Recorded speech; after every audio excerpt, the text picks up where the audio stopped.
আমার খালি আল্লাহর উপর ধ্যান থাকবে। ও একটা মুসলিম ছেলে, আমি একটা হিন্দু ছেলে। যদি আমি রোজা থাকি বা উপোস থাকি তাহলে আমার লোভটা আসবে কেন? পকেটে মোবাইল টোবাইল নেই তো?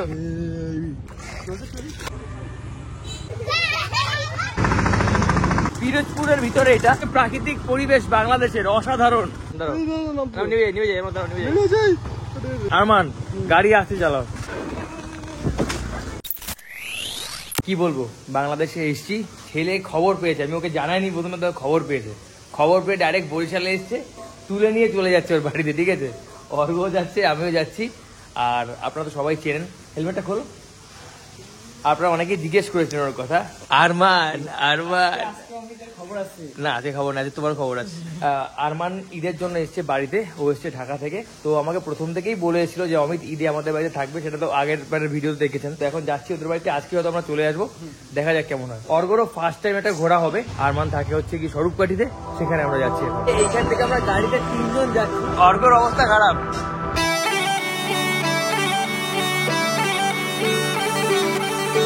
ভয়ঙ্কর রোদের তাপ, বরিশাল সদর ভিতরে প্রচন্ড জ্যাম আছে।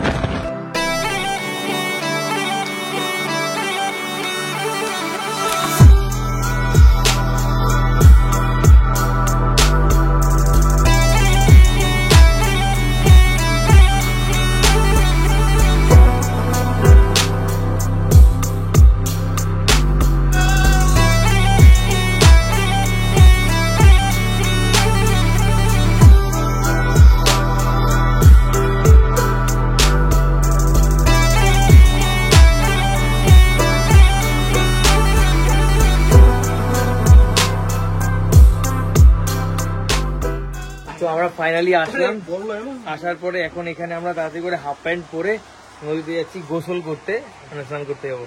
কতগুলো মেম্বার দেখুন। এটা তোমায় কে কিনে দিয়েছে? আরমান ভাইয়া কিনে দিয়েছে। নাম বল। কি কর দেখি, দাঁত কই গেছে? কেমন লাগছে এখানে? বাচ্চা গ্যাং না? তোমার নাম কি? তোমার নাম কি? শোনো শোনো, এদিকে তাকাও, এদিকে তাকাও তুমি, তোমার নাম বলো, নাম বলো।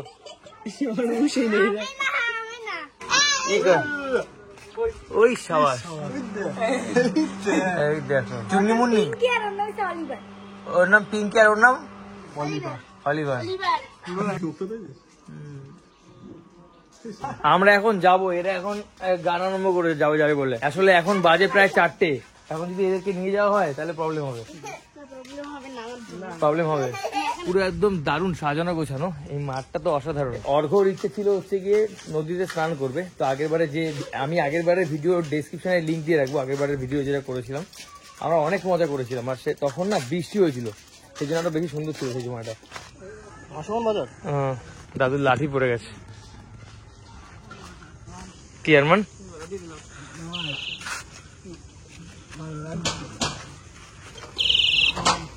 এখানে একটা বিশাল বড় পুকুর আপনাদের দেখাচ্ছি। পুকুরটার সাইজটা দেখুন, কত বড় পুকুর, আর দুখানা ঘাট। পুকুরটার সাইজ অনেক বড় না? অনেক বড়, দুখানা ঘাট, আর এদিকে বাগান। খেজুর গাছটা এইটুকু জায়গায় আটকে রেখেছে, এই যে খেজুর গাছটা। এটা কি আরমান বলেছে, একদম পাছা ছিলে যাবে, পোদ একদম ছিলে যাবে একদম। পকেটে মোবাইল টোবাইল নেই তো? আইসক্রিমের গাড়ি। আরমান পারবে না, আরমান রোজা আছে, আরমান ছেড়ে দাও, আরমান ছেড়ে দাও, আরমান ছেড়ে দাও, আরমান ছেড়ে দাও, ছেড়ে দাও। আরমান রোজায় আছে, রোজায় থেকেও তারপরে হচ্ছে কি এই সমস্ত দেখছেন। ও একটা মুসলিম ছেলে, আমি একটা হিন্দু ছেলে। এবার অনেকেই বলেছেন হিন্দু মুসলিম আলাদা করে দেখাটা উচিত না, তবু আমি এই কথাটা কেন বলছি, আমি যে বাংলাদেশে এসেছি, ও 300-400 কিলোমিটার বাইক চালিয়েছে, বাইক চালিয়ে নিয়ে এসে আনন্দে কোথাও মিস করেনি, প্রত্যেকটা আনন্দও করেছে। ইনফ্যাক্ট ওর সামনে আমরা খাওয়া দাওয়া করছি, সেখানটা ও দাঁড়িয়েও ছিল, ঠিক আছে, তারপরেও কিন্তু ও রোজা মিস করেনি, জলও পর্যন্ত খায়নি ও। এবার আমি একটা কথা বলতে চাই, আপনাদের কাছে অনেকের মনে হবে আমি খারাপ কথা বলছি, তবু যদি আমি কোথাও খারাপ বলে থাকি আরমান তুমি আমাকে বলবে। ব্যাপারটা হচ্ছে যে এই যে দোকানে যে কাপড় দেয় রোজার সময়, যাতে অন্য কেউ দেখলে খাবার লোভ না আসে। যদি আমি রোজা থাকি বা উপোস থাকি তাহলে আমার লোভটা আসবে কেন? তাই নয় কি? আমার খালি আল্লাহর উপর ধ্যান থাকবে। আল্লাহর জন্য তো রোজা থাকা, তাই না? রোজাটা কি জন্য? আল্লাহর জন্য না? তো আমার মনে হয় সেখানটায় কে খাচ্ছে কি না খাচ্ছে, আমার পাশে কেউ খাচ্ছে কি না খাচ্ছে তাদের আমাকে ধ্যান থাকবে না। রোজা হচ্ছে মন দিয়ে আসবে, আমার খাওয়ার ইচ্ছেই থাকবে না। যেমন এই ছেলে, ও খাওয়া দাওয়াও করেনি, কোনো খাওয়া দাওয়া তো দূরের কথা, জলটাও পর্যন্ত খায়নি, তারপরে এত আনন্দ। এই দেখলেন এক্ষুনি অর্ঘকে টানছিল এইখানটায়, আমি ওকে বারণ করলাম যে এগুলো টানলে তুমি রোজা আছো, জলও খাও না। মানে কি বলবো, অর্ঘ সাঁতার কাটবে বলে খালি এ দেখো এখানে সাবধানে নিবিস। কি তোর আশা পূর্ণ হয়েছে? কি কতটা ভিতরে যেতে পারবো এটা নিয়ে? বেশি দূরে যেতে হবে না। স্রোতে টেনে যাবে। হ্যাঁ তাসরিফ দেখো সাবধান।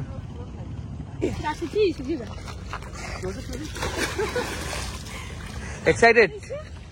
ভয়টা তো কেটেই গেল, ওখানে নাকি ওইটুখানি জল। হ্যাঁ ওই না পড়বি, কিন্তু পড়বি। চলো আসো, চল। ক্র্যাশ করেছে। তো আমাদের এখানে এখন স্নান করার পর্ব শেষ, তো আমরা এখন যাবো কোথায়? আমরা এখন যাবো বাসায়, বাসা থেকে কুড়িয়ানা। বাসা থেকে কুড়িয়ানার দিকে যাবো। চলুন। কেমন লাগলো স্নান করে? হ্যাঁ? কেমন লাগলো তোর? কেমন লেগেছে তাসরিফ? এখানে আসার পরে অর্ঘ রীতিমতো পাগল হয়ে গেছে। এখন আমরা কুড়িয়ানার দিকে যাচ্ছি, যেখানে পেয়ারা বাগান আছে। সেভাবে ঘুরবো না, কারণ হাতে সময় খুবই স্বল্প। তাসরিফ তুমি সাইকেল নিয়ে আগে চলে যাও, আমরা আসছি। পুরো একদম ওয়াও রাস্তা, ওয়াও। আমরা গাড়ি চালিয়ে আসছিলাম, এখানে মনে হয় কেউ আমাদেরকে চেনে, বলে এটা তো অমিত। ওয়াও, পুরোটা হচ্ছে দেখবে বাড়ি। এবার এই বাড়ির ভিতরে অনেকগুলো ঘর। এবার মনে হয় এটা জ্যাঠার ঘর, এটা কাকার ঘর।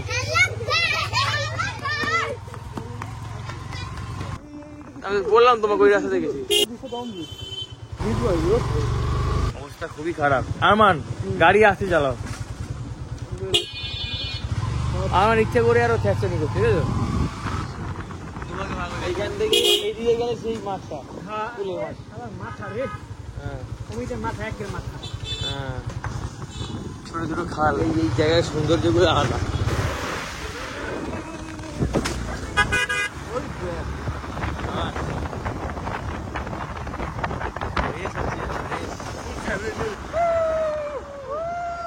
একটা কথা বলি, এই যে জায়গাটা এসে না, এখানে কিন্তু বেশিরভাগ হচ্ছে হিন্দুদের জায়গা। বেসিক্যালি ওটা হিন্দু, এখানে সংখ্যা বেশি। রাস্তাটা দেখো, রাস্তাটা দেখো, রাস্তাটা দেখুন, ধুলোতে পুরো লাল হয়ে আছে সাইডে। পিরোজপুরের ভিতরে এটা, এগুলো সব আমড়া গাছের বাগান। দেখুন আমড়া গাছগুলো কত সুন্দর হয়ে আছে। এই হচ্ছে প্রাকৃতিক পরিবেশ বাংলাদেশের, অসাধারণ।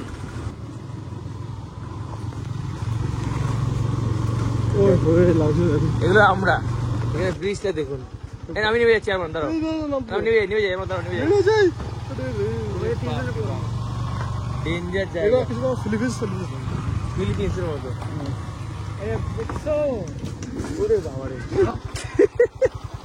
আরমানের অবস্থা খারাপ, অর্ঘ ওকে পুরো চেপে দিয়েছে একদম। আদমকাঠি, কুড়িয়ানা, নেশারাবাদ, পিরোজপুর, এটা হচ্ছে একটা পিকনিক স্পট। আমরা এখন এটার ভিতরে ঢুকবো। চলুন আমরা ভিতরে যাই। এই দেখুন এখানে কত সুন্দর, অর্ঘ দেখ জায়গাটা, দেখ ওই দেখ, ওই দেখ নৌকো তুলে গেছে এখানে, নৌকো দেখানোর জন্য। সেই লেভেলের সুন্দর জায়গাটা। এটা ঠিক করবো, বুঝছো? হ্যাঁ, এটা এখনো ভাঙাচুরা অবস্থায় আছে একটুখানি। না, একটু আছে। দৌড়াস না, ভেঙে যাবে। এই ওগো ভেঙে যাবে, ভেঙে যেতে পারে কিন্তু, দৌড়াস না। তোমার হ্যাঁ, নরম বড় অবস্থা। একজন একজন চাই। তুমি পিছনে এসো। হ্যাঁ দেখুন অবস্থা, দেখুন এখানটায় এই অবস্থা। একজন একজন যাইলো, একজন যাইলো, এই একজন যাও, একজন যাও আগে।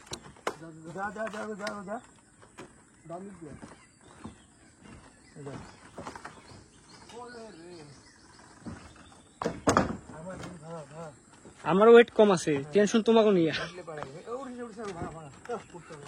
আস্তে আস্তে অর্ঘ কিন্তু কেলা নেই আছে, একটু ওকে দেখো। অর্ঘ পারবে তো আমি জানি, কিন্তু কেলা নেই। আরমান না, সামনে যাওয়া যাবে না। হ্যাঁ হ্যাঁ, এদিকে যাওয়াটা রিস্ক, এখানে বেশি পাতলা আর ভেঙে নিচে পড়তে হবে। না না পড়বি, ভেঙে অবস্থা। যাওয়া যাবে না ওখানে, ওখানে ওই পাতলা এটা ভেঙে যাচ্ছে, ওখানে ভেঙে যাবে, ওটা ঢুকে যাচ্ছে ওখানে পাটা। এখানে ভেঙে গেলে এক্ষুনি কেন সমস্যা আছে। চল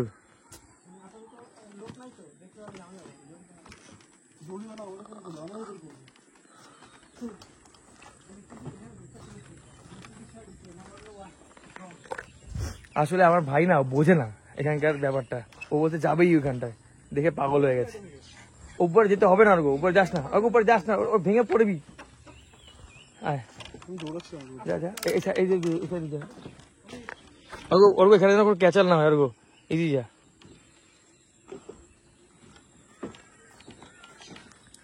আচ্ছা আমি একটু জায়গাটা দেখাই, দেখুন চারিদিকে খালি পেয়ারা বাগান। এই যে এদিকে আরো যাওয়া যেত কিন্তু আমরা যাইনি, চলুন।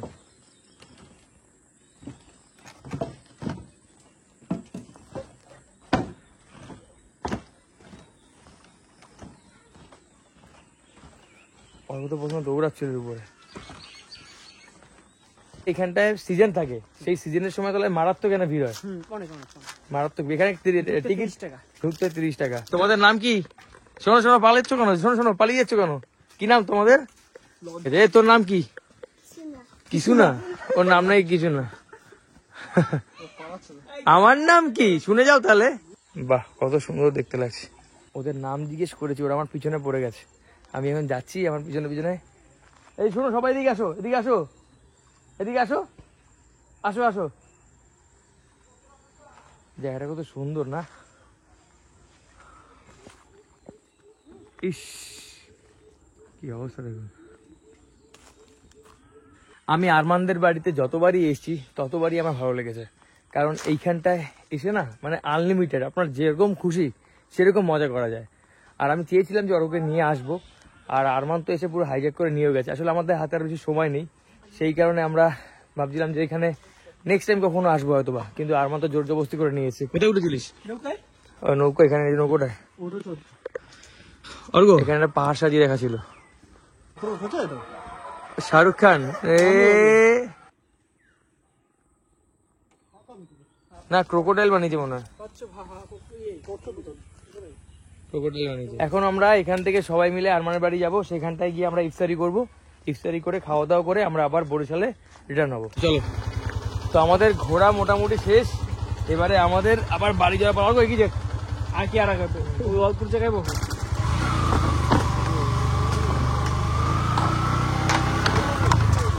ভেঙে চুরে নিচে পড়লি অবস্থা খারাপ,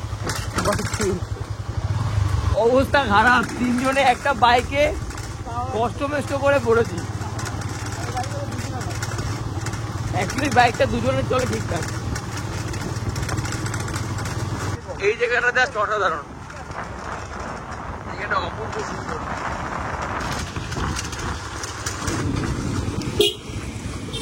বরিশাল দিয়ে গেছিলাম এদিকে।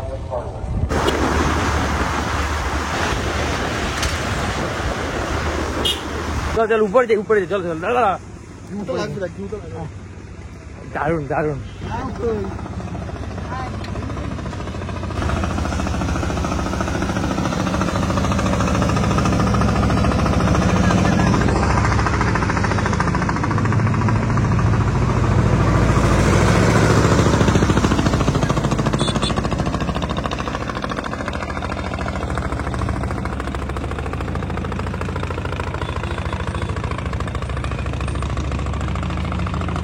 এই খালটা সন্ধ্যা নদী থেকে অ্যাডজাস্ট হচ্ছে এদিকে, এদিকে তো নদীর সাথে অ্যাডজাস্ট আছেই, আর তার সঙ্গে এর ভিতর দিয়ে যে খালগুলো যাচ্ছে ভিতরে বিভিন্ন জায়গায় হচ্ছে কি সেগুলো ওই পেয়ারা বাগানের ভিতরে ঢুকিছে খাল খাল মতো করে।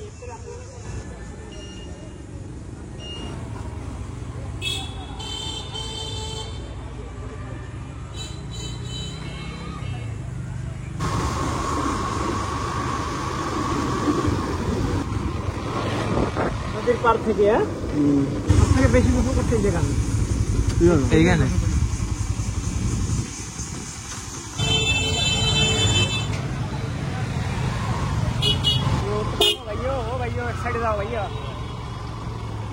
আমরা একটু বাজারে আসলাম, বাজারে এসে কিছু দেখি কি করা যায়। মধু মধু তো গাইস, এটা হচ্ছে সেই স্বরূপকাঠি বাজার। সেই স্বরূপকাঠি বাজারে পুরো ভিতরে রয়েছি আমরা। এটা কি মাছ ভাইয়া? চান্দা মাছ। কত দাম এটা? 400 টাকা। এটা কতটা হবে? 1 কিলো একটু বেশি হবে। হ্যাঁ, এই ইলিশ কত করে বেচেন? সব 2800 টাকা। 2800 টাকা। যে কটা আছে সব কটা 2800 টাকা। আচ্ছা, আর এইগুলো এইটা এইটা কি মাছ এটা? এইখানে নদীগুলো কেমন দেখো, ব্রিজ গুলো। ও কি ফিল। হ্যাঁ, নদীর উপর থেকে যাচ্ছি। যে কুইন আছে না ফার্মেসি ওই জায়গা। হ্যাঁ এবারে ফার্স্ট ইফতারি পার্টি হবে আজকে আমার, তাও আরমানের সূত্রে। তাতেও তুমি ফার্স্ট টাইম ইফতারি হবে এইবারে, এর আগেও একবার করেছিলাম বাট এইবারে ইফতারির ফার্স্ট টাইম ইফতারি হচ্ছে সেটাও আরমানের সূত্রে। আরমান আজান কিন্তু দিয়ে দিয়েছে, তো এখানে আমাদের ইফতারি হবে, ইফতারির আয়োজন। অর্ঘ ইফতারি শুরু করে দিয়েছে। অর্ঘ তোর জীবনে ফার্স্ট টাইম ইফতারি, কেমন লাগছে? কেমন অভিজ্ঞতা?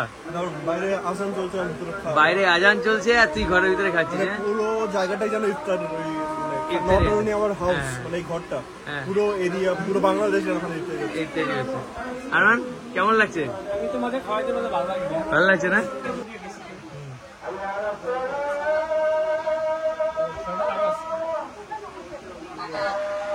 এ কি গলা মনে ভেঙে গেছিল না? অর্ঘ ইফতারি করে শুয়ে পড়েছে, এখনো তো হাঁসের মাংস বাকি আছে খাওয়া।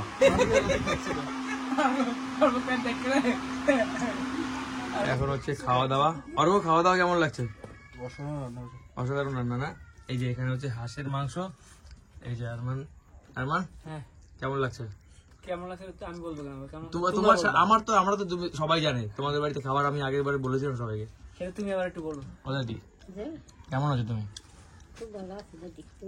এই তো দাদিকে আগের বারে দেখেছিলাম, দাদি কিন্তু এখনো সেই গ্ল্যামার নিয়ে দাঁড়িয়ে আছে। হ্যাঁ, এখানে মাংস আরো আছে, মাংস এই যে এখানে জলদি একটু জল থালায় মাংস। যাই হোক চলুন, আরো এখানে আইটেম আছে, এগুলো আমরা কিছু খাবো না। কুমড়ো আছে, এখানে শাক আছে। তো গাইস এখন খাওয়া দাওয়া করে নি, আর বেশি কথা না বলে আমরা আবার খেয়ে দিয়ে বেরোবো। অর্ঘ যতবার খেয়েছে ততবার খেয়ে এরকম চিৎপাত, ভাত ফাত খেয়ে চিৎপাত হয়ে গেছে। কি খবর তোর? বেশি খাওয়া হয়ে গেছে? মাংসটা এত ভালো খেয়েছি, কি মাংসটা অনেক ভালো খেয়েছি, ভেবেছিলাম আমি খেতে পারবো না, যদিও ভাতটা বেশি খাইনি, শুধু মাংসটা অনেকটা খাওয়া হয়েছে। গাইস এখন বাজে রাত 9টা, তো আমরা এখানে আর রাত্রে থাকবো না, আমাদেরকে যেতে দেবে না, তাও আমাদেরকে যেতে হবে। সবাই একসাথে বলো টাটা। ও ওদিকে দেখো। হ্যাঁ